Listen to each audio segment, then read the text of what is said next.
ಈ ಸೌಂದರ್ಯ ಲಹರಿಯಲ್ಲಿ 100 ಯಂತ್ರಗಳು, 100 ಮಂತ್ರ, 100 ರೀತಿಯ ತಂತ್ರ ಸಾಧನ ಕ್ರಮ ಈ ಸೌಂದರ್ಯ ಲಹರಿಯಲ್ಲಿ ಅಡಗಿರುವಂಥದ್ದು. ಈ ಪರಿಹಾರಗಳು ಅಂತ ಬಂದಾಗ ತಾಂತ್ರಿಕ ಪರಿಹಾರಗಳು ಕೂಡ ಇರುತ್ತೆ. ಶ್ರೀ ಗುರುಭ್ಯೋ ನಮಃ.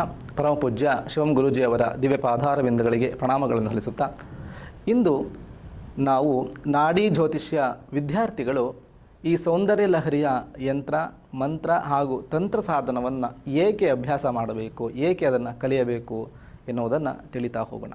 ನೋಡಿ, ನಾಡಿ ಜ್ಯೋತಿಷದಲ್ಲಿ ಆಗಿರ್ಬೋದು ಅಥವಾ ಬೇರೆ ಬೇರೆ ಬೇರೆ ಯಾವುದೇ ಜ್ಯೋತಿಷದಲ್ಲಿ ಆಗಿರ್ಬೋದು, ನೀವು ಜಾತಕಗಳನ್ನು ಪರಿಶೀಲನೆ ಮಾಡಿದ ನಂತರ ಅದರಲ್ಲಿ ಇರ್ತಕ್ಕಂತಹ ಸಮಸ್ಯೆಗಳಿಗೆ ಪರಿಹಾರಗಳನ್ನು ಕೊಡುವಾಗ, ಈ ಪರಿಹಾರಗಳು ಅಂತ ಬಂದಾಗ ಅಲ್ಲಿ ಯಂತ್ರದ ಸಂಬಂಧಪಟ್ಟಂಥ ಪರಿಹಾರಗಳಿರುತ್ತೆ, ಮಂತ್ರದ್ದು ಇರುತ್ತೆ, ಕೆಲವೊಂದು ತಾಂತ್ರಿಕ ಪರಿಹಾರಗಳು ಕೂಡ ಇರುತ್ತೆ.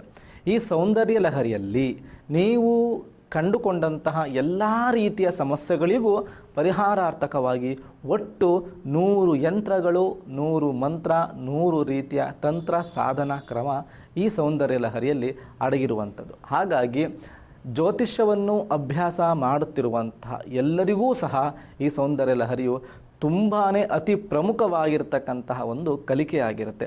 ಏಕೆಂದರೆ ನೀವು ನಿಮ್ಮ ಬಳಿ ಬರುವಂತಹ ಪೃಚ್ಛಕರು ಅಂದರೆ ಕ್ಲೈಂಟ್ ಯಾರು ಬರ್ತಾರೆ ಅವರಿಗೆ ನೀವು ಪರಿಹಾರವನ್ನು ಹೇಳುವಾಗ, ಪರಿಹಾರವನ್ನು ಸ್ವತಃ ನೀವೇ ಅವರಿಗೆ ಪರಿಹಾರವನ್ನು ಮಾಡಿ ಕೊಡುವಂಥ ಸಂದರ್ಭದಲ್ಲಿ ಈ ಸೌಂದರ್ಯ ಲಹರಿಯ 100 ಶ್ಲೋಕಗಳು, 100 ಯಂತ್ರಗಳು ಅದಕ್ಕೆ ನಿಮಗೆ ಸಹಾಯಕವಾಗುತ್ತೆ.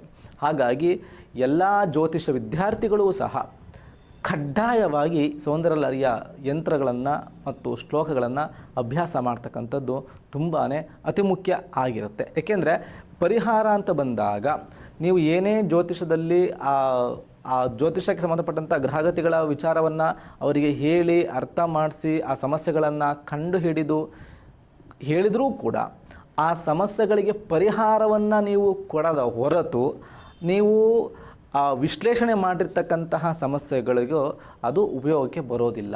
ಯಾಕೆಂದರೆ ಪರಿಹಾರವೇ ಇಲ್ಲಿ ಅತಿ ಮುಖ್ಯವಾಗಿರ್ತಕ್ಕಂಥದ್ದು. ಹಾಗಾಗಿ ಪರಿಹಾರದ ಭಾಗದಲ್ಲಿ ಯಂತ್ರ, ಮಂತ್ರ, ತಂತ್ರಗಳು ಅತಿ ಮುಖ್ಯ ಪಾತ್ರವನ್ನು ವಹಿಸಿರ್ತದೆ. ಹಾಗಾಗಿ ಎಲ್ಲರೂ ಕೂಡ ಕಡ್ಡಾಯವಾಗಿ ಸೌಂದರ್ಯ ಲಹರಿಯ ಯಂತ್ರ ಮತ್ತು ಮಂತ್ರ ಪಾಠಗಳಲ್ಲಿ ಎಲ್ಲರೂ ಕೂಡ ಕಡ್ಡಾಯವಾಗಿ ಭಾಗವಹಿಸಿ. ಇದಿಷ್ಟು ಇವತ್ತಿನ ಅಂಶ. ಎಲ್ಲರಿಗೂ ಧನ್ಯವಾದಗಳು. ಶುಭಂ ಭೂಯಾತ್.